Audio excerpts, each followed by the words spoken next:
And so now we're going to start with the second section of our course. The first portion of the course will be about abdominal and pelvic pathologies. Okay, so we want to be able to distinguish between a variety of different pathologies. So we're going to discuss some of them here. We're going to discuss some of the things that you may see while you are imaging your patients. Now, the first thing is a small bowel obstruction. Okay, and a small bowel obstruction is a common condition that occurs because there is, a mechanical or a functional blockage that prevents the normal transmission of contents, okay, while we are digesting things. So with small bowel obstruction, guys, this usually results in hospitalization and potentially surgical consultation as well to fix that blockage. Okay. You can see in the image here that this little area is preventing our contents in our intestines to go through. Okay. So we need to be sure to look at that and assess that. Some of the symptoms people might present with are nausea, vomiting, bloating, diarrhea. All these things can be presented by the patient to us. Okay. There are other things that can cause small bowel obstructions. So we're seeing adhesions, herniations, and potentially inflammation to the peritoneum. Okay. And so when we're looking at adhesions are like scar tissue. Okay. The scar tissue builds up and then it prevents the flow through that area. Okay. So that can be a potential of a small bowel obstruction. Herniation. So with herniation, here we see the diagram, 1 being the small intestine, 2 the abdominal wall with a hole in it, 3 the area where the intestines getting pinched together, and then 4 also is the wall hole here. So what happens in herniation? The small intestine or the large intestine, whichever one, gets trapped in a portion of the abdominal wall. And so that cuts it off from the rest of it. It's kind of like when you hold a garden hose, the same way, right? All the pressure builds up on one side. Okay. So we can see that as a small bowel obstruction due to herniation. Peritonitis, which is inflammation of the peritoneum. It's basically infected areas of our peritoneum that can cause the bowel to be irritated. So that also can cause small bowel obstructions. Okay. We can use abdominal x-rays to diagnose this, abdominal CTs, for patients that are pregnant or children. We potentially can use ultrasound or MRI, non-radiation modalities to diagnose this type of procedure. So the next one we have is a dynamic ileus. This is basically a disorder of the intestines' motor activity. So the intestines' ability to push the contents through its system. The fluid and gas do not progress normally through the small and large bowel that is not obstructed. And it can occur for a variety of reasons. Poor nutritional intake, large amounts of narcotic medicine, even heart attacks can cause this to occur. Even inactivity in a hospital setting can lead to a dynamic ileus, and it's often called a post-operative ileus. So the lack of oral intake disrupts the normal motion of the intestines, and it can cause severe constipation.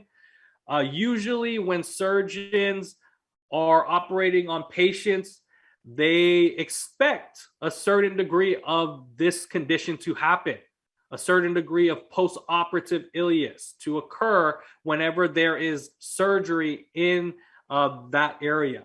Okay. Conventional recovery times for this pathology: 0 to 24 hours for the small intestine, 24 to 48 hours for the stomach, and 48 to 72 hours for our large intestine. Pelvic kidney from transplant. Okay, so when we have kidney transplants, there is going to be a transplanted kidney that will be possibly visualized when we're imaging our patients, right? Because when they get a transplanted kidney, one or more of their kidneys are not functioning properly. So a transplanted kidney is introduced into the system. Okay, so we may potentially see that, right? Usually in a transplant situation, you usually have to have a set criteria, right? So that the kidney doesn't reject or your body doesn't reject the transplanted kidney. Okay, so sometimes you have to find somebody who matches you to be able to get a kidney transplant. Renal calculus. So with renal calculi, guys, and calculi in general, those are stones. Okay, so renal calculi are stones. We can find these pathology, these things, along a variety of points. Okay, we can see them in the kidney. We can see them in the bladder. We can see them in the gallbladder. And even in the intestines, wherever calculi can be formed, right? It's created by calcium crystals. So, anywhere calcium can be, we can form these things, okay? Renal calculi, however, is a common cause of blood in the urine, okay? So if you have blood in the urine and you're having pain when you urinate, this can potentially be the problem that you have, okay? Usually when the patients present themselves to us, they present themselves to us with flank pain, okay, side pain, okay, because that's where our renal calculi may have started here in the actual kidney, but now it's working its way down the ureter, which goes from, the kidney all the way down to the bladder. So you may present with flank pain because that kidney stone or that renal calculus is stuck right there in that ureter. Okay. 1 in 20 people will have a renal calculi at some point in their life, right? This is a very painful pathology. My dad had this pathology before, and I have never seen this, my dad, cry or anything. This made him cry, right? This is something that was very painful. There was at times he couldn't even walk because, the pain was too intense. So, dependent, you may have to get various types of treatment, right? There's various types of treatment, medication. In some bad cases, there may be surgery involved. Okay. Here in this area, you're seeing gallstones, which we would be able to see the gallbladder, right? Because before, remember what I said, we normally won't see the gallbladder on a standard radiograph unless pathology is present. So here is our pathology. If we have gallstones, we can see the gallbladder on our images. Those gallstones will be very visible on our radiographs. Okay. Now, the CT of the abdomen pelvis is the gold standard probably for diagnosing renal calculi. Usually, if there's a potential for you to have a renal calculus, the physician will order a CT so that they can actually assess it, see where it's at, through sectional imaging. The follow-up procedures will probably be done by X-ray, right? Just because, remember, our radiation dose with CT was anywhere from 8 to 10 millisieverts when our abdominal X-ray was 1.5 millisieverts, right? So it's much less radiation dose to have an X-ray done versus a CT. So we need to be mindful of that for our patients.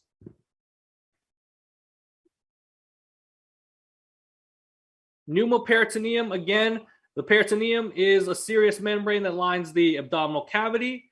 When air gets in there, it has potential harmful effects. It's a very critical illness, okay? Reasons we would have air in our peritoneal cavity, ischemic bowel disease, appendicitis can be something here, diverticula, irritable bowel disease, and bowel obstructions can be a possible cause for these pneumoperitoneums. And this is what it looks like. See this person standing, and this air is normally not there. This air is normally not like this here, right? You can see the diaphragm here, but then there's air right there. And then here's a CT of it. You can see the air here in the cavity where it normally would not be. Again, there's a variety of causes, a peptic ulcer, hollowed viscus, bowel obstructions, again, all those sort of things, diverticula that we're seeing here. Mechanical perforations are possible due to, trauma or colonoscopies or foreign body introduction. So you can see pneumoperitoneums in surgery type cases, okay?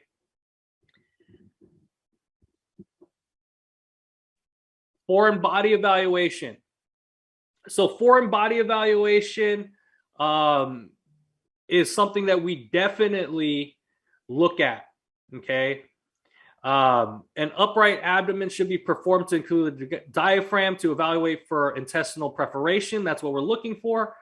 Foreign body evaluation could be objects inserted via the anus, right? That are often the result of sexual misadventures. So that can be a foreign body evaluation. Other things, you see a kid here in the image. So a kid can potentially swallow things. Working at Texas Children's here in the medical center, we're able to see some patients who swallow objects, right? We can see coins. We can see action pieces, like action figure pieces, right? We can see all those things in the x-rays. And so, foreign body evaluation is one of the bigger things we can see on our x-rays of the abdomen, right? You see a coin here. There's a coin here, right? You can see a cup that looks like right here, right? You can see a variety of different things that can be foreign body in reference to the abdomen, okay? So, one of the bigger things with it is we have to be sure to maintain our composure when we see some of these things, because you may see something you never thought would be inserted into a certain area, right? Or swallowed. So, we have to be acting professional when we come into contact with these individuals, right? Because they probably didn't think they were, going to need to come to the hospital for this, but they are. Okay, so we need to be sure to maintain that professionalism. That way, to make sure the patients are more at ease and they're not uncomfortable. Okay.